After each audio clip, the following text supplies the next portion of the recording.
They're sitting on 500,000 volts right now. Completely calm. Not one feather out of place. Nothing wrong here. These wires could power a city block. The birds perched on them do not care. Your home outlet runs on 120 volts. These transmission lines hit 500,000. That is not a small gap. Built to move massive amounts of energy across hundreds of miles, these power lines perform exactly as engineered. Reliable, consistent, always on. A lineman who touches one without proper protection does not walk away. The outcome is instant and final. Yet the pigeon just yawned. Drive through Phoenix, Cleveland, or Portland and look up. Birds are always there on the highest and most dangerous lines, every single time. So what is happening? Rubber feet, special biology, or a physics rule that birds just follow and most of us never question? But here is where the familiar answer cracks. Everyone says the bird is not grounded, but what does that really mean physically? Ask most people to explain further and they stop right there, not grounded, as if that settles it. It really does not. Watch a sparrow gripping a single wire, both feet on the same cable. 10 minutes pass, no spark, no reaction, nothing at all.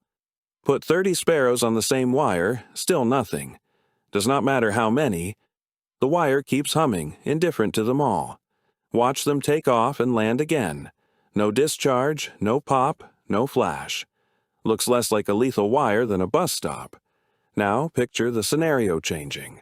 A red-tailed hawk with a 4-foot wingspan lands near a utility pole with 1 foot brushing the wood. That contact is documented and often fatal.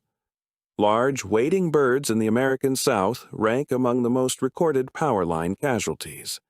The pattern becomes clear. Small birds almost never get hurt. Large birds occasionally die. The difference is not species, not biology, geometry. That is why plastic insulating covers and spacing spikes appear on poles from Iowa to California. Not to bother birds. To save them. The wire is not the danger. Connecting 2 points at different voltages is, a bird stays safe until it becomes a bridge. Here is where it gets interesting. We assumed the wire was the threat. It was not. The gap between 2 voltage levels is. It is not about how much voltage the wire carries. It is about the difference between 2 points. Difference is the entire secret. Current needs a closed loop. One end in, one end out. No loop means nothing flows. That is all there is to it. The driving force is potential difference, or voltage. Think of a hill. Water rolls because of the drop. No drop means no movement. Both feet on the same wire means both sit at the exact same electrical potential. Voltage difference is 0.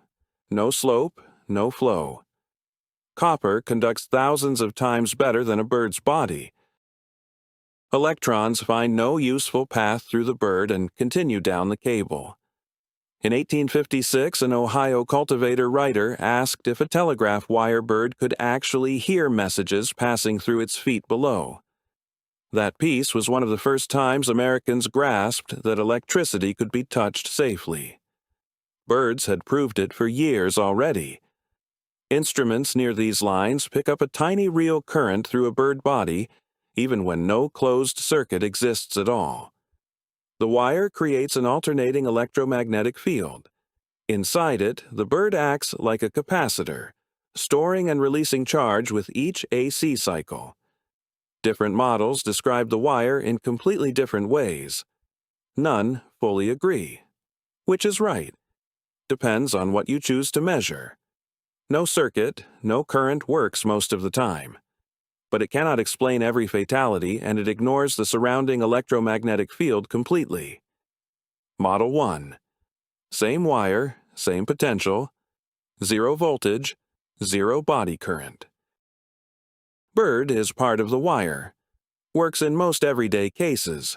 Sparrows, starlings, mourning doves on lines all day without incident. Right answer for the everyday question, but the complete picture is more complex. Model 2 is field physics. A sea wire creates a field.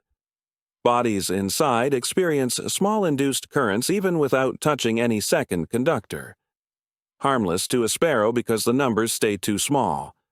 But at 500 kilovolts, the capacitive effect grows hard to dismiss. Model 1 covers survival. Model 2 shows more is going on. Together, they describe a spectrum from safe to measurably affected by fields. Then, arc discharge enters. Both models go silent.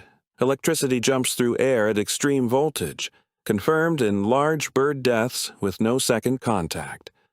Neither model explains every case. We know why small birds survive and what kills large ones. A unified answer does not yet exist. Same wire, same birds. But now you see a precise balance of geometry, scale, and physics that none of them are aware of. No special feat, no special biology. The bird does not close the circuit. A condition, not a guarantee. One shift and everything changes. We know why the bird survives. What we do not understand is what decades inside an alternating field does to navigation and behavior. At Amazing Nearby, we explore what looks ordinary until it stops being simple. If this made you think, hit like and subscribe. More is always coming. Thanks for watching. Stay curious out there, and we will see you in the next one.